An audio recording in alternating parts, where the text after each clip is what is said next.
My buckets of water are frozen. We've got a little bit of snow here that I could probably grab. Greenhouse. Back in the greenhouse, taking a look at the soil temp. Just about, 40 degrees Fahrenheit. We had some sun in the greenhouse today, but last night it was down in the 20s. What little snow there was has all melted.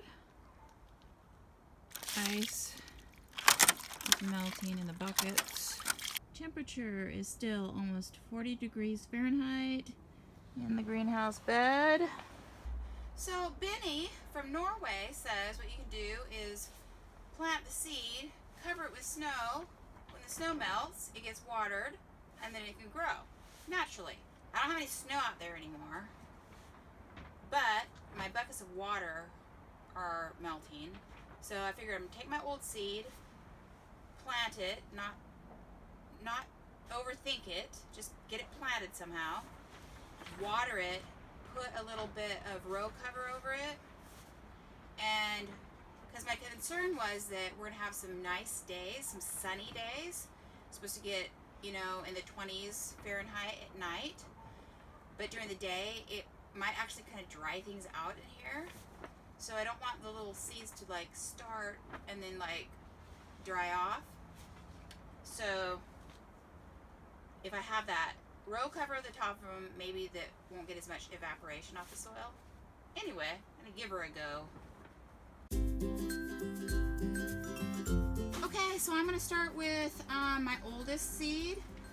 I've got, I think I'm gonna start with the parsley at this end because it'll probably take a long time to come up, but if I do it at the end, the sun will hit it. Overthinking things already.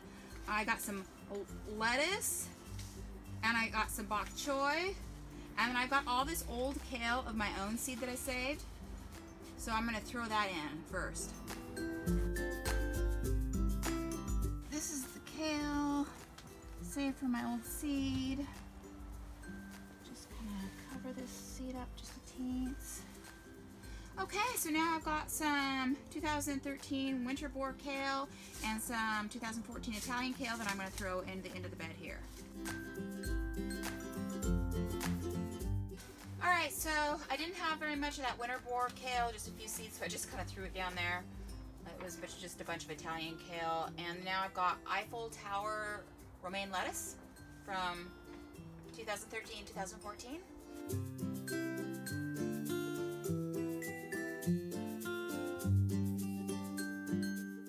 So now I have in this other bed all these boxes of start soil, and so what I think I'm going to do is I've got this tarp down here, and I'm just going to put them on top of the tarp because the boxes are kind of falling apart, and then I can put seeds into this bed.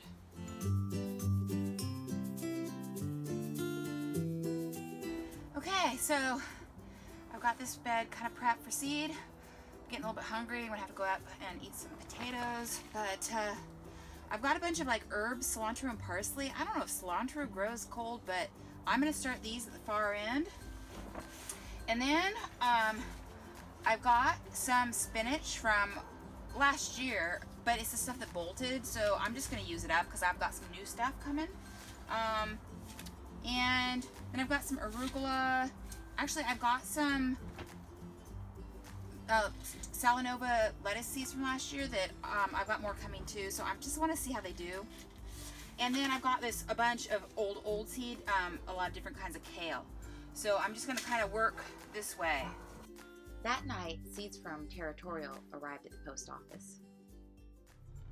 Hey! So I'm in the truck because I'm going to go downtown and pick up 50 pounds of potatoes to replace the potatoes that I've mostly eaten up. I think I have 15 pounds left or something of the old potatoes.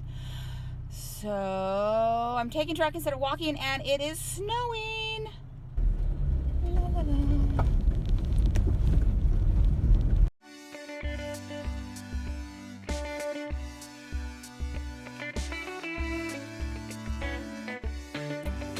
Okay, so we're gonna take the long way home and see the views now that it's no longer snowing and the sun's come out.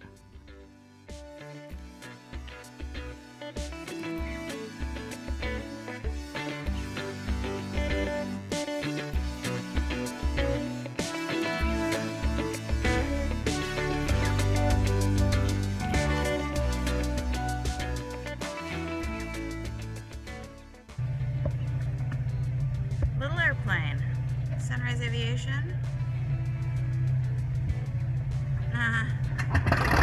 There he goes.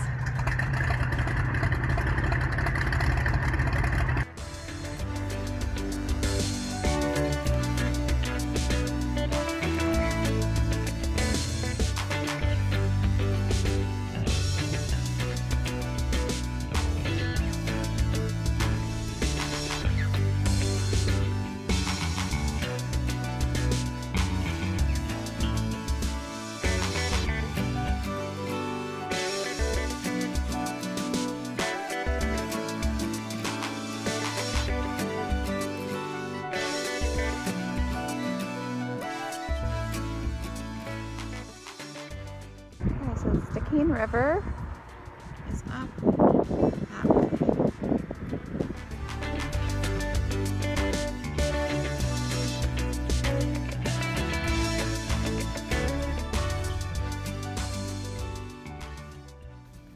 It holds a ton of water. And the only real trees that can kind of live in there are these shore pines.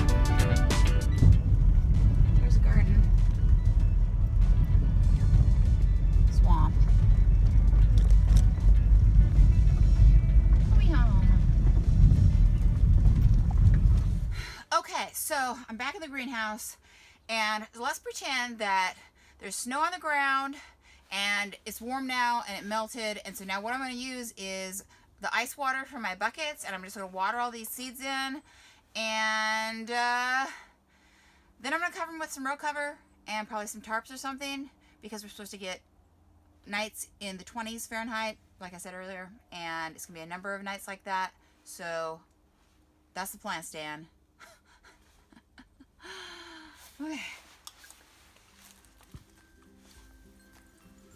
This soil's actually pretty dry. Might have to do this twice. See how much water I have. The hoses to the house water, are frozen. I mean, I could try them, but the last time I tried them, they were frozen. Okay, folks, so I've got 4 layers essentially. A sheet folded over, laid out here of Agribon row cover, so that at night it'll have something warm. I was thinking about during the day, maybe I should pull it back, but I think I might just kind of leave it to itself and see how it does the next number of days. And so the only thing is, we're not going to know whether, if the seeds don't come up, if it was because they froze off at night or because they were so old that they didn't germinate. And I didn't do any chitting like Benny suggested, where you put them on a little towel, and wet towel, and paper towel, and see if they germinate. So we don't know. Anyway, so I'm writing this letter in support of this USDA grant. I don't know if you guys remember the video that I did a while ago where a bunch of us in Wrangell, gardeners and farmers, got together and we were talking about a bunch of gardening related things, but we were also hoping to get the Southeast Alaska Farmers Conference. It's going to be held in 2021. We wanted it to be in Wrangell.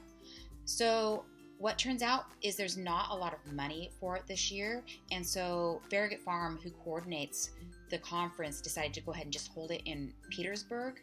And so they asked us if we wouldn't go ahead and write a letter, saying, hey, we support funding for this conference and why it's important. And so I went ahead and did that. I'm dreaming of a white Christmas. So after getting my crop layout, cropper length, seed order, I also added some other spreadsheets. So I wanted a temperature log because I've been doing, like writing down the temperature for the day and the night, and also wanted greenhouse temperatures.